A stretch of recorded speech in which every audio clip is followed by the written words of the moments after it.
8 से 1 साल के अंदर अंदर यहाँ पे पैसा इकट्ठा करके बिजनेस स्टार्ट करना है। अगर आपके साथ 12 क्रेडिट आवर्स है इनसाइड कनाडा, आप उस क्रेडिट आवर्स को यूएसए ट्रांसफ़र कर सकते हो। कनाडा के प्रोसेस में इंटरव्यू नहीं है, F1 आप बाई फाइल कर ले कि मैंने बिजनेस स्टार्टअप करना है, ठीक है। बिजनेस स्टार्टअप आप यहाँ पे कर लो। अस्सलाम वालेकुम everyone, I hope you guys are doing well. Welcome to another video, another important video, क्योंकि बहुत से लोग मैसेज कर रहे थे कि शायान भाई कनाडा में स्टूडेंट वीज़े का कोर्स कितने आएगा, मतलब how much does it cost to study in Canada. तो अगर आप बाई प्लान आउट कर रहे हो कनाडा आने के लिए और आप चाहते हो कि आप कनाडा के अंदर पढ़े, भाई ये वीडियो उन स्टूडेंट्स के लिए है जो स्टूडेंट्स कनाडा आना चाह रहे हैं 2026 के अंदर। मैं फ़िलहाल वॉक के लिए निकल रहा हूँ, तो अगर थोड़ी सी आवाज़ में नॉइस वगैरह आ रही है, काइंडली इग्नोर दैट। और आज हम डिस्कस करेंगे ईच एंड एवरीथिंग, ठीक है, विद डिटेल्स कि भाई अगर आप प्लान आउट कर रहे हो तो आपका कोर्स कितना आएगा, यहाँ पे सर्वाइवल का क्या सीन है। क्योंकि मैं ख़ुद यहाँ पे ऑलमोस्ट मेरे तकरीबन 7-8 महीने तो हो गए हैं, सो आई हैव दैट एक्सपोजर कि मैं आप लोगों को गाइड कर सकूँ कि भाई यहाँ पे ख़र्चा आपका कितना आएगा। First of all, if you are planning on कि आप पाकिस्तान से आए, ठीक है, तो पाकिस्तान से आपका कोर्स कितना आएगा। पाकिस्तान से यूजुअली आपको कंसल्टेंट ने बताया होगा कि आपको एडवांस में तकरीबन 20,000-30,000 कैनेडियन डॉलर्स देने पड़ेंगे, लेकिन उस तरह कुछ भी नहीं है। First of all from Pakistan it needs like minimum 4,000 to 5,000 dollars, जो कि रिफ़ंडेबल अमाउंट है। अगर वीज़ा आपका नहीं भी लगता तो ये आपको रिफ़ंड हो जाते हैं from Canadian immigration. First of all आपका जो कॉस्ट आएगा पाकिस्तान से वो आपका आएगा एप्लीकेशन फ़ीस, ठीक है। Application fees in Canada is a bit expensive, क्योंकि वो यूएस की तरह नहीं है। सो एप्लीकेशन फ़ीस राउंड अबाउट आप कह लें कि 600 to 700 डॉलर्स आपका आ जाएगा if you are going for different universities, ठीक है। एप्लीकेशन के बाद आपका आएगा एक्सेप्टेंस लेटर। एक्सेप्टेंस लेटर जब आता है, अमेरिका का I-20 होता है, कनाडा का एक और लेटर होता है जिसको PAL बोला जाता है। PAL प्रोफेशनल अटेस्टेशन लेटर, ठीक है।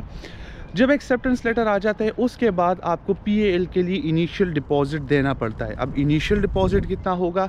Initial deposit starts from university to university, कि भाई आप किस यूनिवर्सिटी में जा रहे हो, किस कॉलेज में जा रहे हो, how expensive is that, how cheap is that.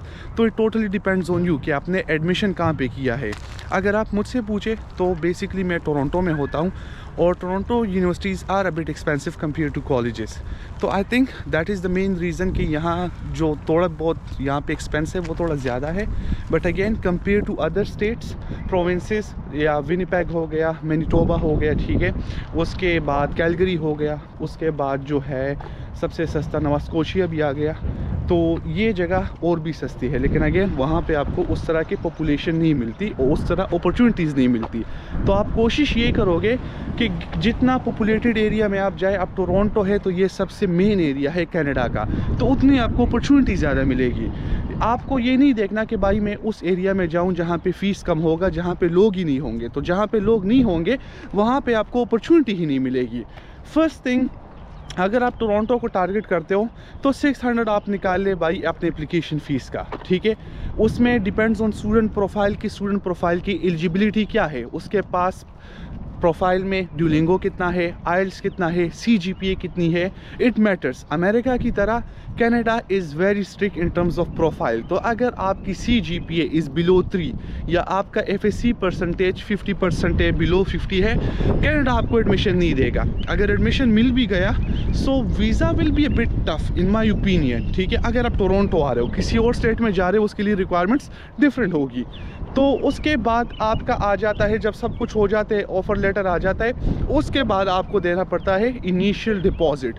Initial deposit पहले ये होता था कि SDS पॉलिसी थी, तो वो SDS ऑलरेडी एंड हो चुका है। आई थिंक 2024 में वो एंड हो चुका है, ठीक है।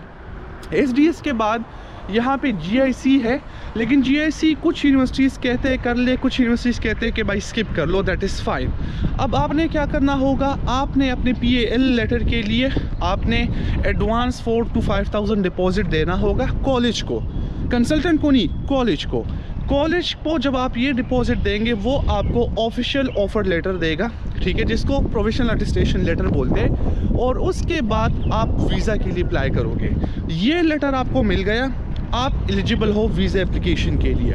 अब जब ये लेटर आपको मिल जाता है उसके बाद क्या होता है, उसके बाद आपका सारा वीज़ा प्रोसेस होता है। नाउ लाइक अमेरिका, कनाडा का सारा प्रोसेस डिफरेंट है, बिकॉज कनाडा में वीज़ा इंटरव्यू ही नहीं है। तो वीज़ा इंटरव्यू नहीं है तो इसमें सब कुछ डिपेंड करेगा आपके SOPs पे, आपके पर्सनल स्टेटमेंट्स पे, आपके बैंक स्टेटमेंट पे, आपके जितने भी फाइल्स है according to your student profile, उस पर डिपेंड करेगा, बिकॉज इसमें इंटरव्यू है ही नहीं।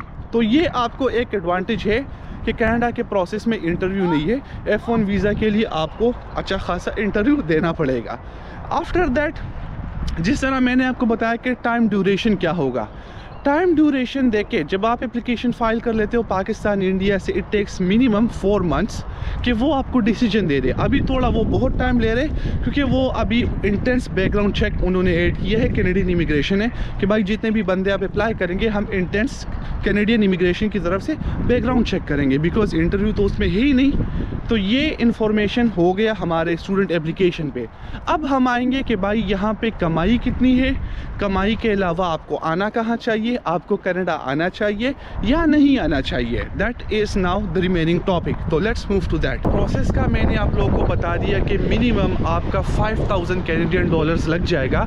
5000 Canadian dollars is like 4000 US dollars, ठीक है। लेकिन इसमें जो इनिशियल डिपॉजिट आप दोगे वो आपको रिफ़ंड होगा। फर्स्ट ऑफ ऑल, अगर आपके लिए कोई कंसल्टेंट अप्लाई कर रहा है, अगर आप मेरे साथ प्रोसेस करना चाह रहे हो, ख़ुद करना चाह रहे हो, आपने फ़र्स्ट ऑफ ऑल यूनिवर्सिटी से ख़ुद बात करनी होगी कि भाई in case of visa refusal आपने मुझे ये पैसे वापस रिफ़ंड करने होंगे। तो उससे ये हो जाएगा कि आपका जो कॉस्ट ऑफ स्पेंडिंग है ऑन एप्लीकेशन वो बहुत कम आ जाएगा। अब इसके लिए आपको बैंक स्टेटमेंट कितना चाहिए, भाई बैंक स्टेटमेंट का डिस्कशन ख़त्म करने के बाद we can then move to earning and survival in Canada. Bank statement आपको मिनिमम यहाँ पे चाहिए होगा 40 to 50,000 US डॉलर्स, ठीक है। सॉरी, US या कैनेडियन डॉलर्स दोनों ठीक है, लेकिन 40 to 50,000 मतलब 1,30,00,000 तक आपके पास क्लोजिंग बैलेंस में होना चाहिए। नाउ लाइक अमेरिका, कनाडा में ये चीज़ नहीं है कि भाई आपको कोई और स्पॉन्सर कर सकता है और आप बोले कि भाई मुझे फैमिली फ्रेंड स्पॉन्सर कर रहा है। कनाडा के प्रोसेस में या तो स्पॉन्सर आपका अब्बू होगा या अम्मी या आपका अंकल। अगर ये तीनों आपके स्पॉन्सर नहीं है तो आपका केस बहुत वीक होगा। अमेरिका के प्रोसेस में आपने मेरे क्लाइंट्स के वीडियोस देखे होंगे, बहुत के क्लाइंट को हमने स्पॉन्सर किया, लेकिन कनाडा के प्रोसेस में ये चीज़ नहीं है, क्योंकि यहाँ पे सब कुछ डिपेंड होगा आपके एप्लीकेशन स्टेटस पे कि भाई आपका एज ए स्टूडेंट प्रोफाइल क्या है। तो यहाँ पे माय एडवाइस इज़ कि आप जितने भी लोग जा रहे हैं कनाडा, अपने फादर को मेन स्पॉन्सर रखें। चले भाई, प्रोसेस सारा हो गया, तकरीबन 5000 आपका स्पेंडिंग हो गया। 5000 के बाद इंशाल्लाह जब आपका वीज़ा अप्रूव होता है, अब आती है असल चीज़, कनाडा के अंदर सारा गेम। जिस तरह आप लोगों ने देखा कि भाई मैंने अमेरिका में टाइम गुजारा ऑलमोस्ट 5 ईयर्स, कनाडा भी मैंने एक्सपीरियंस कर लिया कि भाई कनाडा के अंदर सर्वाइवल क्या है, कमाई क्या है, लोग कितना कमाते हैं, कितना खर्च करते हैं, पर मंथ क्या सीन है यहाँ पे। सो इन माई ओपिनियन, अगर आप कनाडा आते हैं आपके पास 2 ऑप्शन है। फर्स्ट ऑफ ऑल, मैं हर वीडियो में आप ये एडवाइस देता हूँ कि भाई आपने यहाँ पे सर्वाइवल के लिए अपने जॉब टारगेट कर लिया, ओके ठीक है, जॉब हो गया, ठीक है। आपने उस जॉब लूप में फंसना नहीं है कि आप यहाँ पे स्टूडेंट आ गए, बस जॉब शुरू हो गया, ऊबर डिलीवरी ड्राइवर वो शुरू हो गया और आप वो पूरी डिग्री ही चलाते रहे। आपका फर्स्ट कोशिश ये होगा कि भाई जो भी यहाँ कनाडा आता है, आपने अगले 8 से 1 साल के अंदर अंदर यहाँ पे पैसा इकट्ठा करके बिजनेस स्टार्ट करना है ना। कनाडा में जितना टाइम मैंने गुजारा, कनाडा में जितने रूल्स रेगुलेशन है, those are very in favour of business people, because just like America, यहाँ पे आप LLC बना सकते हो इजीली। इवन अगर आप कनाडा के अंदर हो भी नहीं, आपकी कंपनी इजीली बन जाती है। कंपनी बन गई, आप अगर एक स्टूडेंट हो, एज ए स्टूडेंट आप बिजनेस इस्टेब्लिश कर सकते हो। F1 वीज़ा पे आपको थोड़े कॉम्प्लिकेशंस आते हैं, बिकॉज अगेन आपने रूल्स रेगुलेशन के साथ जाना होगा। कनाडा के अंदर आप बाई फाइल कर ले कि मैंने बिज़नेस स्टार्टअप करना है, ठीक है, बिज़नेस स्टार्टअप आप यहाँ पे कर लो। अब देखिए, बिज़नेस कर सकते हैं नहीं कर सकते वो एक अलग टॉपिक है, लेकिन बिज़नेस क्या करना है ये आइडिया आपका होगा। क्योंकि अगर आप इस मार्केट में आते हैं तो आपने ऑब्वियसली देखना होगा कि भाई यहाँ मार्केट में किस चीज़ का गैप है। अब मैं आया हूँ, मेरे 8 महीने हो गए, तो मुझे पता लगा है कि भाई कनाडा में ये बिज़नेस चल सकता है, ये बिज़नेस नहीं चल सकता। शिकागो के अंदर ये बिज़नेस चलेगा, ये बिज़नेस नहीं चलेगा, बिकॉज ऑफ एक्सपोजर। क्योंकि मैं जिस भी मुल्क जाता हूँ, टर्की हो गया, जॉर्जिया हो गया, कनाडा हो गया, यूरोप हो गया, मुझे ऑलरेडी मैं ये चीज़ फील करता हूँ कि भाई यहाँ मार्केट गैप क्या है। So this will be the first target as a student कि अगर आप यहाँ पे आते हो तो आपने जॉब लूप में नहीं घुसना, आपने सीधा स्ट्रेट फॉरवर्ड बिजनेस में जाना है। अब यहाँ पे आप जॉब से कमाई कितनी कर सकते हो? देखिए, जितने स्टूडेंट्स को मैंने देखा, जितना एक्सपोजर मेरा खुद हुआ, यहाँ जॉब से आप मिनिमम 3000 कैनेडियन तक पहुँच सकते हो अगर आप अपने आप को सही रगड़ा दें। ठीक है, 3000 Canadian dollar is like 2100 USD, 2100 USD। तो अमेरिका में स्टूडेंट मिनिमम कमाता है $3500 USD, यहाँ पे 3000 कैनेडियन डॉलर विच इज़ 2100।